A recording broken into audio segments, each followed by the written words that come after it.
Hey everyone, it's Johnny from MCKAY back with another video, and this video is going to be on Jack Hughes, Quinn Hughes, kind of Elias Pettersson as well.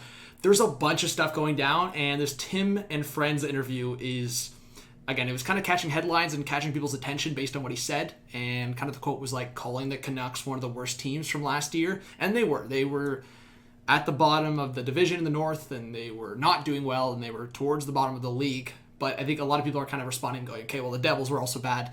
And this is not like me like trying to blow this up or anything, but it's more discussing like how a certain player and the contract is affected on a poor team or a team that's struggling. And obviously there's been a lot of criticism, and Jack talks about it. We'll watch this clip really quickly. He talks about Quinn's struggles and how other people have kind of portrayed it, but at the same time that he's his own player, he's performed to the level, and that obviously you're going to succeed when you're around better players and a better team. So let's just watch the clip and then we'll discuss it.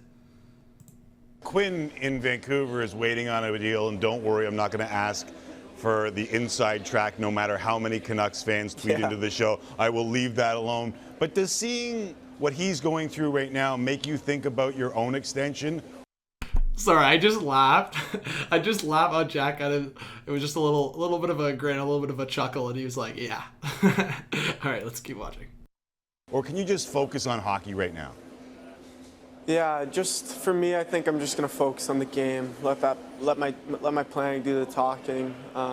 See how the year goes. But you know, Quinn, he's deserved the money he should get. You know, he's had two pretty good years. I know last year, people were talking about his defense and his dashes, but you know, when you play on one of the worst teams in the division and in the league, that's bound to happen. So I think he's just waiting now. I mean, it is true.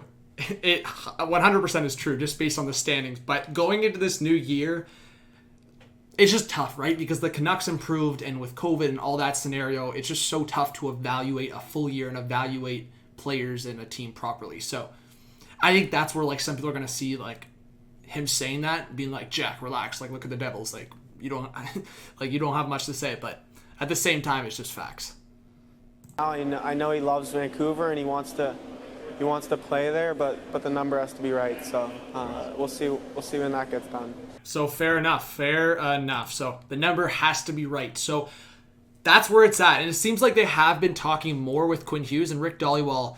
They talked with Friedman, and they said they have rarely talked with Pettersson, kind of all over the place with Hughes. And here, the two sides are talking every day. It is all over the map. I don't think the pressure point is training camp. I think the pressure point is the start of the season.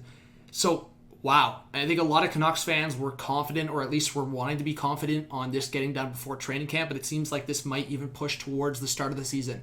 For maybe Pettersson, maybe for both. So we'll see what happens. Let me know your guys' thoughts, my personal thoughts. I mean, I'll just kind of plug this. I made a video with Canuck Clay making our predictions for the contracts, and I am still confident that Hughes's will be more long-term than Pettersson's at this very moment, but don't be surprised at this point if it goes right down to the wire and both players end up on shorter-term deals because of last year. Like even what Jack Hughes said, right? It was a bad year, the team was not good, and it was really hard to evaluate the team's talent, really hard to evaluate the team's potential success point. So maybe both players sign a one-year deal. Maybe both players sign a two-year deal. I think it's still likely Quinn Hughes signs a longer-term deal, but who knows? Maybe both players take a chance on themselves and go, hey, last year was not a good representation for our best success and our best talents. We want to prove this upcoming year with the team healthy, with a better full year ahead, a better sample size ahead, that we can get paid big, that we're a big part of this team, that we're the two franchise pieces.